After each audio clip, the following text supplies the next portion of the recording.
Hello guys, आपका बहुत बहुत स्वागत है हमारे यूट्यूब चैनल पर। आज की वीडियो में हम बात करने वाले हैं टेक्निकल कम्युनिकेशन में यूनिट नंबर 1 शॉट।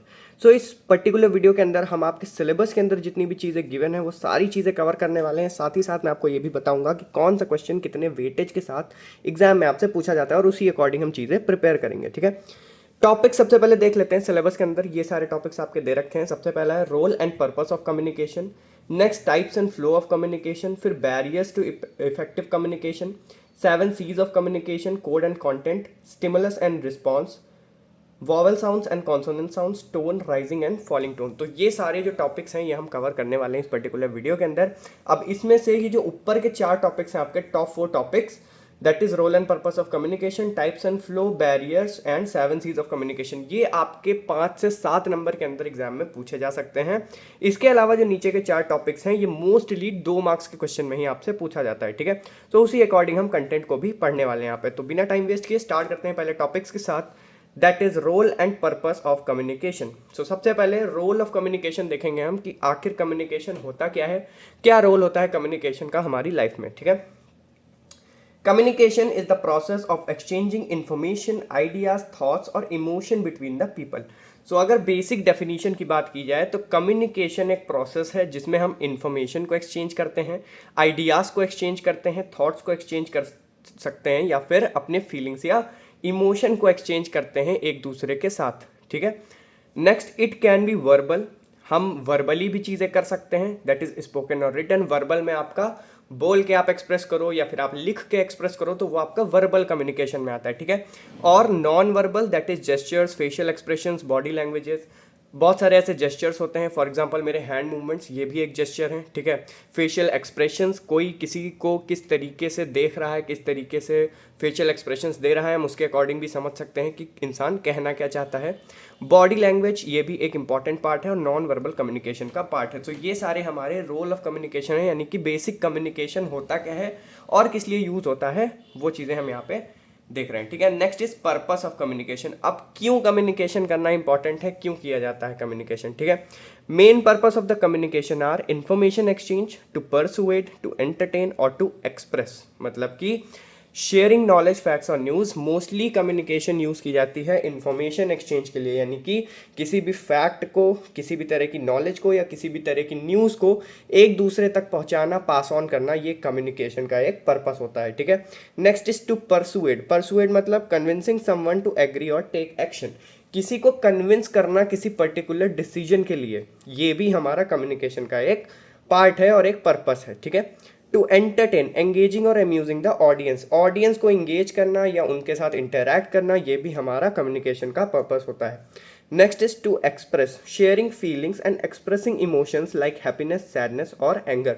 अपनी फीलिंग्स और अपने इमोशंस को एक्सप्रेस करने के लिए हम कम्युनिकेशन का यूज़ करते हैं। तो ये कुछ पर्पस लिखे हुए हैं कम्युनिकेशन के, आप अपनी तरफ से भी कुछ पर्पस ऐड ऑन कर सकते हो एग्जाम में अगर आपको पता है या फिर आपको याद आते हैं तो। ठीक है, ओके, सो ये हमारा पहला टॉपिक हो गया। नेक्स्ट टॉपिक है types and flow of communication. अब क्या क्या टाइप्स हैं कम्युनिकेशन के और किस तरीके से फ्लो ऑफ कम्युनिकेशन काम करता है वो चीज़ें हम देखने वाले हैं। सबसे पहले अगर हम टाइप्स ऑफ कम्युनिकेशन की बात करें तो verbal communication, non verbal communication और विजुअल कम्युनिकेशन, ये 3 तरीके के कम्युनिकेशन हम यहाँ पे देख सकते हैं। ठीक है, यहाँ पे सिर्फ वर्बल और नॉन वर्बल लिखा था क्योंकि हम सिर्फ डेफिनेशन की बात कर रहे थे, बट अगर हम टाइप्स के अंदर देखेंगे तो बहुत सारे अलग अलग टाइप होते हैं, जिसमें से 3 मेजर टाइप होते हैं हमारे, वर्बल, नॉन वर्बल और विजुअल कम्युनिकेशन। अब वर्बल कम्युनिकेशन क्या होता है, स्पोकन और रिटन वर्ड्स, हम जो बोल के एक्सप्रेस करते हैं या जो हम लिख के एक्सप्रेस करते हैं। ठीक है, इन दोनों कम्युनिकेशन का यूज़ करके ही मैं आपको पढ़ा पा रहा हूँ इन टॉपिक्स के बारे में। ठीक है, वर्बली यानी कि मैं स्पीक कर रहा हूँ, ठीक है, तो आपको समझ में आ रहा है, सुन के आपको समझ में आ रहा है। सेकंड, रिटन वर्ड्स, ये जो नोट्स हैं इनके थ्रू आप पढ़ पा रहे हो कि क्या मैं एक्सप्रेस करना चाहता हूँ, क्या मैं बताना चाहता हूँ। ठीक है, तो ये वर्बल कम्युनिकेशन का पार्ट है। Example, email conversations. ठीक है, तो ये वर्बल में आती हैं आपकी जो भी ईमेल कॉन्वर्सेशंस होती हैं। सो आई होप आपको वर्बल कम्युनिकेशन क्लियर हो गया होगा। नेक्स्ट हम बात करेंगे नॉन वर्बल कम्युनिकेशन की। तो नॉन वर्बल में हमारा बॉडी लैंग्वेज आता है, हमारे फेशियल एक्सप्रेशंस आते हैं, हमारे जेस्चर्स आते हैं। ठीक है, तो ये सारे हमारे नॉन वर्बल हैं, जिसको देख के इंसान को थोड़ा पता चलता है कि हाँ सामने वाला क्या कहना चाह रहा है। ठीक है, next is visual communication. Visual मतलब charts, diagrams, images, videos etcetera. बहुत सारे आपने प्रेजेंटेशंस में देखा होगा, लोग चार्ट्स के थ्रू चीज़ों को एक्सप्लेन करते हैं, डायग्राम्स के थ्रू चीज़ें एक्सप्लेन करी जाती हैं, इमेजेस के थ्रू, वीडियोस के थ्रू। तो ये सारे हमारे विजुअल कम्युनिकेशन का पार्ट होता है, ठीक है। Next is flow of communication. Types आपको समझ में आ गया, अब हम फ्लो की बात करेंगे। तो 4 मेजर तरह के फ्लो ऑफ कम्युनिकेशन हमारे पास हैं, ठीक है। सबसे पहला डाउनवर्ड फ्लो, फिर अपवर्ड फ्लो, फिर हॉरिजॉन्टल या lateral flow, and then diagonal flow. अब डाउनवर्ड फ्लो क्या होता है? From higher level to the lower level, मतलब कि हाई लेवल से लो लेवल होता है डाउनवर्ड फ्लो। फॉर एग्जाम्पल, अगर मैं किसी कंपनी का चेयरमैन हूं या सीईओ हूं, ठीक है, सो मैं अगर कम्युनिकेट करता हूं अपनी कंपनी के वॉचमैन से या क्लर्क से, तो वो डाउनवर्ड फ्लो होगा, ठीक है। Upward flow from lower level to higher level. अब सिचुएशन उल्टी कर दो, अगर कोई वॉचमैन जो है वो एक सीईओ से कम्युनिकेट कर रहा है, ठीक है, तो वो क्या होगा? अपवर्ड फ्लो ऑफ कम्युनिकेशन, ठीक है, from lower level to higher level. Next is horizontal और लेटरल फ्लो। ये क्या होता है? बिटवीन कलीग्स, फ्रेंड्स और सेम लेवल एम्प्लॉयज, मतलब कि कलीग्स के बीच में, दोस्तों के बीच में जो कम्युनिकेशन होती है, या फिर ऐसे एम्प्लॉयज के बीच में जो सेम लेवल पे हैं, जिनका लेवल अलग नहीं है, तो उनके बीच जो कम्युनिकेशन होगी वो हॉरिजॉन्टल या फिर लेटरल फ्लो होती है। Next diagonal flow, between different levels and different departments. अलग अलग लेवल्स और अलग अलग डिपार्टमेंट्स के बीच में जो फ्लो ऑफ कम्युनिकेशन स्टैब्लिश्ड होता है वो हमारा डायगोनल फ्लो होता है, ठीक है। Next is barrier to effective communication. I hope आपको फ्लो और टाइप समझ में आ गए होंगे, ठीक है।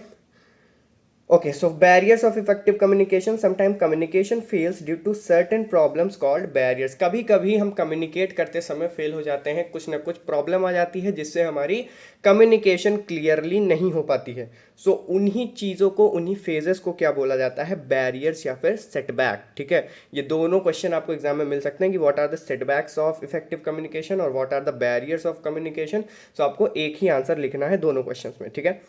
फिजिकल बैरियर सबसे पहला, ठीक है। फिजिकल बैरियर क्या होता है? Noise, distance, low internet connection etcetera. For example, अगर आप ऑनलाइन वीडियो कॉन्फ्रेंस कर रहे हो, ठीक है, और बैकग्राउंड में बहुत ज़्यादा नॉइस है, तो भी कम्युनिकेशन में एरर आ सकता है, ठीक है। डिस्टेंस यानी कि आप ऐसी जगह पे हो जहाँ पे नेटवर्क कनेक्टिविटी प्रॉपर नहीं है, ठीक है, तो वहाँ पे भी आपका काफ़ी ज़्यादा एरर आ सकता है, कम्युनिकेशन में काफ़ी ज़्यादा बैरियर आ सकता है, ठीक है। लो इंटरनेट कनेक्शन, आप कहीं पे हो, अचानक से कनेक्शन आपका चला जाता है या बहुत लो हो जाता है, प्रॉपरली आप कम्युनिकेट उस केस में भी नहीं कर पाओगे, ठीक है। Okay, so next is language barriers. Language barriers किस तरीके से? Use of difficult word, different languages. For example, कोई पर्सन है जो केरला से है या फिर किसी और रीजन से है इंडिया में या वर्ल्ड में, और एक पर्सन है जो यहीं उत्तर प्रदेश, दिल्ली या फिर किसी ऐसे लोकेशन से जहाँ पे प्रॉपर हिंदी बोली जाती है। तो उस केस में क्या होगा? अगर दोनों लोगों को सेम लैंग्वेज नहीं आती हैं, दोनों को अलग अलग लैंग्वेजेस आती हैं, तो वहाँ पे वो प्रॉपरली कम्युनिकेट नहीं कर पाएंगे वर्बल मीन्स के थ्रू, ठीक है। तो वहाँ पे नॉन वर्बल या विजुअल कम्युनिकेशन ही काम करेगा मोस्टली। सो कई बार ऐसा होता है कि हम ऐसे वर्ड्स बोल देते हैं या फिर हम कभी ऐसे वर्ड्स सामने वाले से सुन लेते हैं जो वर्ड्स ही हमें समझ नहीं आते, तो उस केस में भी कम्युनिकेशन में लैंग्वेज बैरियर काम करता है, ठीक है। तो इस वजह से कम्युनिकेशन प्रॉपरली नहीं हो पाती है। Next is emotional barrier. Emotional barrier क्या होता है? स्ट्रेस, एंगर और फियर। कई बार हम स्ट्रेस की वजह से या फिर हम नर्वस हो जाते हैं बात करते समय, या फिर हमें एक फियर होता है कि कहीं मैं कुछ बोलूं और सामने वाला गलत ना समझ ले, तो ये सारी चीज़ें जो होती हैं वो इमोशनल बैरियर में काउंट होती हैं, ठीक है। Next is cultural barrier. Different traditions, habits and social norms. कई बार अलग अलग कल्चर के लोग एक दूसरे से प्रॉपरली कम्युनिकेट नहीं कर पाते, एक दूसरे की बातों को प्रॉपरली समझ नहीं पाते हैं। रीज़न इज़ कि वो अलग अलग ट्रेडिशन से बिलोंग करते हैं, ठीक है, अलग अलग कल्चर्स हैं उनके, सोशल नॉर्म्स अलग अलग हैं, उनकी अलग अलग हैबिट्स हैं जो एक दूसरे को प्रॉपरली समझ में नहीं आती। तो उस केस में कम्युनिकेशन का ये एक मेजर बैरियर हो जाता है, ठीक है, और जिस वजह से प्रॉपरली कम्युनिकेशन नहीं हो पाता है। Next is perceptual barrier. Perceptual barrier क्या होता है? Wrong assumptions about other leading to misunderstanding. कई बार हम दूसरों की बातों का गलत मतलब निकाल लेते हैं, जिस वजह से क्या होता है? प्रॉपर मीनिंग कन्वे ना होने की वजह से मिसअंडरस्टैंडिंग्स हो जाती हैं, और परसेप्चुअल बैरियर काम करता है कम्युनिकेशन में, जिस वजह से कम्युनिकेशन खराब हो जाती है या कम्युनिकेशन लैक हो जाती है, ठीक है। Next is organizational barrier. Organizational barrier क्या होता है? Complex company structures, too many approvals. For examples, आप किसी कॉलेज में हो, ठीक है, और आपको छुट्टी चाहिए। तो अब अगर कॉलेज के रूल के हिसाब से आपको अलग अलग फैकल्टीज़ के पास जाके साइन करवाना पड़ेगा, ठीक है, अप्रूव कराना पड़ेगा, तो काफ़ी ज़्यादा कॉम्प्लेक्स स्ट्रक्चर बना रखा गया है लीव्स के लिए। सो उस केस में वो ऑर्गेनाइजेशनल बैरियर होता है जहाँ पे आप प्रॉपरली कम्युनिकेट नहीं कर पाते हो और आपका एक प्रॉपर रिलेशनशिप स्टैब्लिश नहीं हो पाता है, ठीक है। सो ये कुछ बैरियर्स हैं जो काम करते हैं इफेक्टिव कम्युनिकेशन को खराब करने में, ठीक है। Next is 7 C's of communication. Communication के 7 C's, ये सबसे ज़्यादा इंपॉर्टेंट क्वेश्चन है और ये डेफिनेटली 99% चांस है कि एग्जाम में पूछा जाएगा, ठीक है। सो अच्छे से हम लोग 7 C's को समझ लेंगे, ठीक है। There exist 7 core principles to make communication more clear and effective. Total हमारे पास 7 अलग अलग कोर प्रिंसिपल्स हैं जो किसी भी कम्युनिकेशन को ज़्यादा क्लियर और इफेक्टिव बनाने के लिए यूज़ किए जाते हैं। सबसे पहला है हमारा clarity. Message should be easy to understand. Clarity का मतलब होता है कि अगर हम कम्युनिकेट कर रहे हैं, हम कुछ मैसेज पास कर रहे हैं, तो वो ईजी होना चाहिए, मतलब सामने वाले को समझ में आना चाहिए प्रॉपरली, ठीक है, हमारी बातों में क्लैरिटी होनी चाहिए।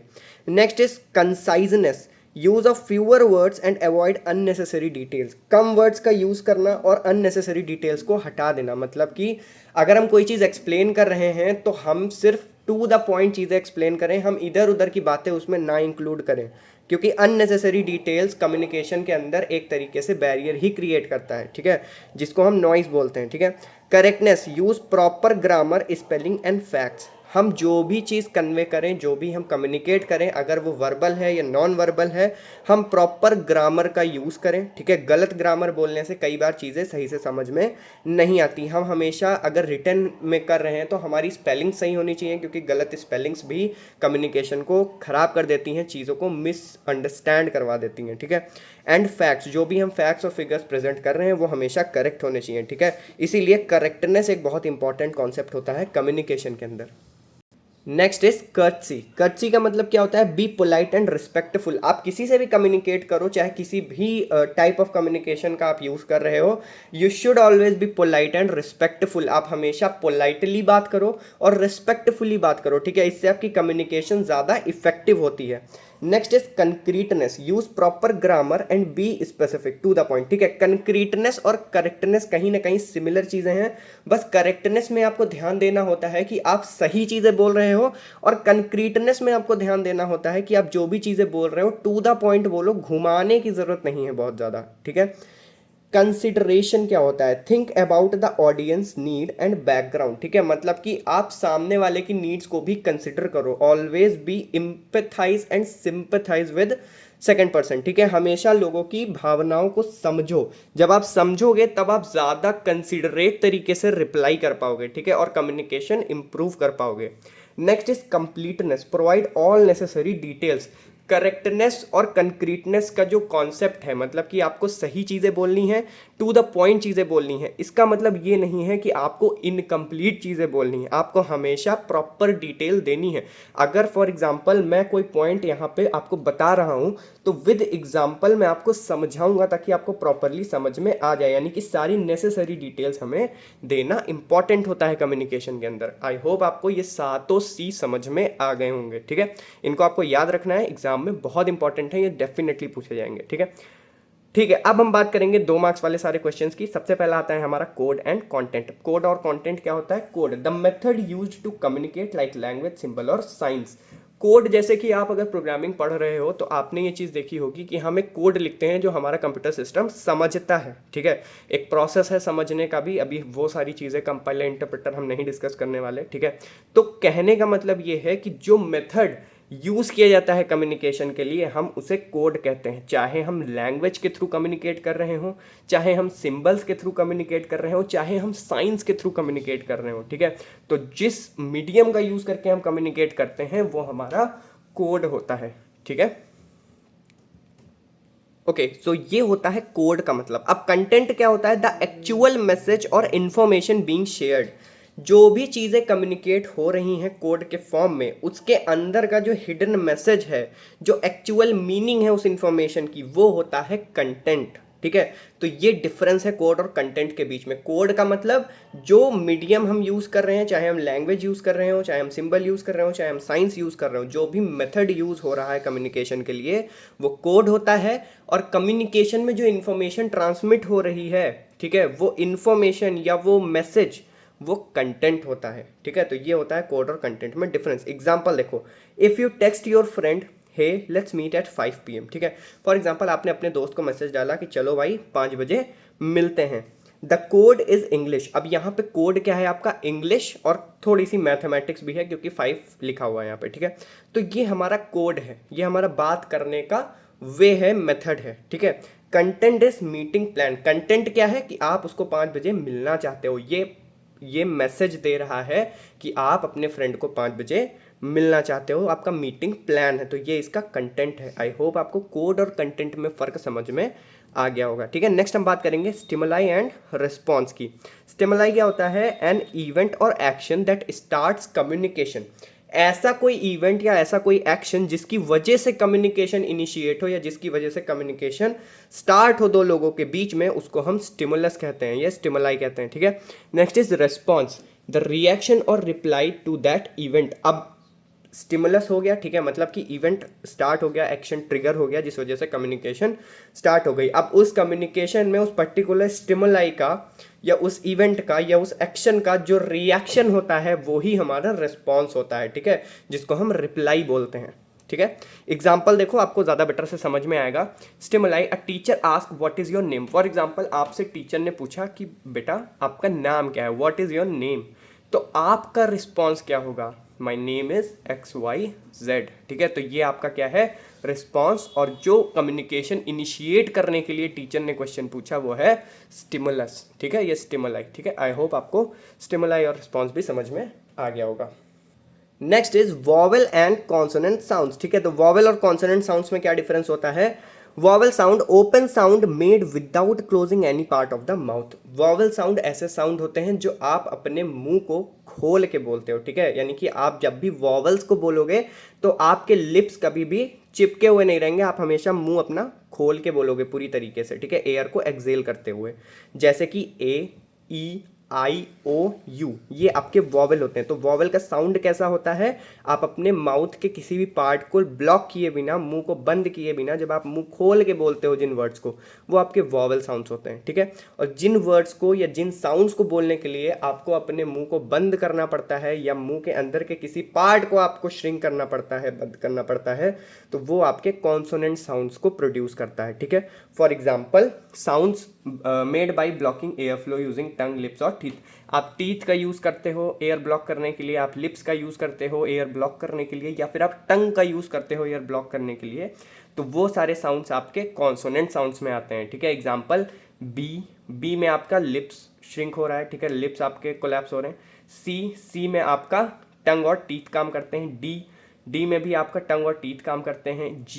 जी में भी आपका टंग काम करता है, ठीक है। जे में भी आपका टंग काम करता है। तो इस तरीके से आप देखोगे तो जो भी कॉन्सोनेंट साउंड्स होते हैं उनमें आपके माउथ के ये 3-4 ऑर्गन जो हैं वो प्रॉपरली काम करते हैं एयर फ्लो को रोकने के लिए, ठीक है। तो वो आपका कॉन्सोनेंट साउंड प्रोड्यूस करते हैं, और जिनको आपको एयर फ्लो ब्लॉक किए बिना अपने मुंह को खोल के प्रॉपरली बोलना होता है वो आपके वॉवेल साउंड्स होते हैं। तो आई होप आपको डिफरेंस समझ में आ गया होगा वॉवेल साउंड और कॉन्सोनेंट साउंड्स में, ठीक है। Okay, so next and the last topic is rising and falling tones. ये भी इंपॉर्टेंट है, 2 मार्क्स के अंदर पूछा जा सकता है, ये आपका 5 मार्क्स के अंदर भी पूछा जा सकता है, ठीक है, जिसमें आपको अटैच्ड क्वेश्चन मिल सकता है कि what do you mean by vowel and consonant sounds, also explain about rising and falling tones. तो इस तरीके से आपको 7 मार्क्स का क्वेश्चन मिल सकता है, तो दोनों को अटैच करके लिख देना, ठीक है। Next is tone refer to how the pitch of your voice goes up और डाउन व्हेन स्पीकिंग। टोन का मतलब क्या होता है कि आपकी आवाज़ किस तरीके से ऊपर जा रही है, यानी कि हाई पेस पे जा रही है, और किस तरीके से लो पेस पे आ रही है जब भी आप कुछ बोल रहे हो तो, ठीक है।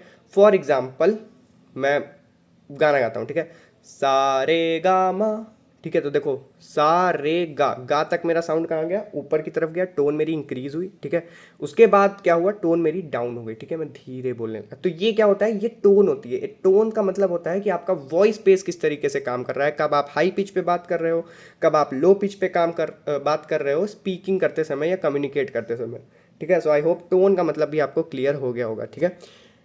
अब इन टोन के भी दो टाइप होते हैं, एक होता है राइजिंग टोन, एक होता है फॉलिंग टोन, ठीक है। तो समझ में तो आपको आ ही गया होगा, the pitch goes up at the end of the sentence. जब भी सेंटेंस के एंड में पिच आपकी ऊपर जाती है, हाई पेस पे जाती है, तो वो आपका राइजिंग टोन होता है, ठीक है।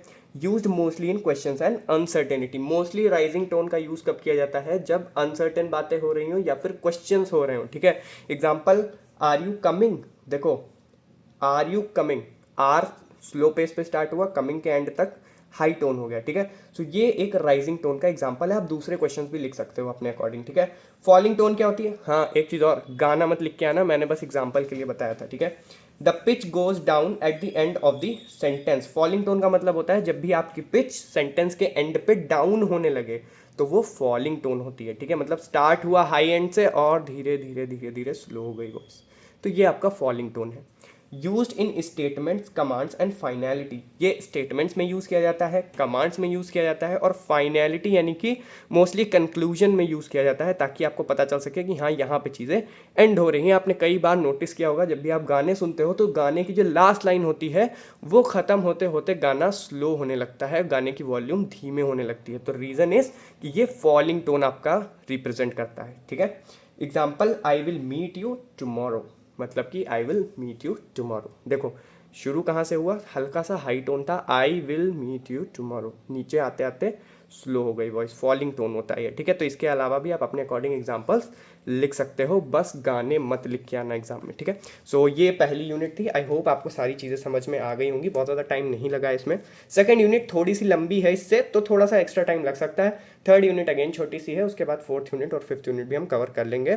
सो जैसे ही सारी यूनिट्स हो जाती हैं आपको नोट्स मिल जाएंगे डिस्क्रिप्शन बॉक्स में, as well as community post में भी नोट्स वाला सेक्शन है, उसमें सारे नोट्स हैं, उसमें इसके भी नोट्स में अपडेट कर दूंगा। So all the very best for the exams. Thank you so much for watching this video.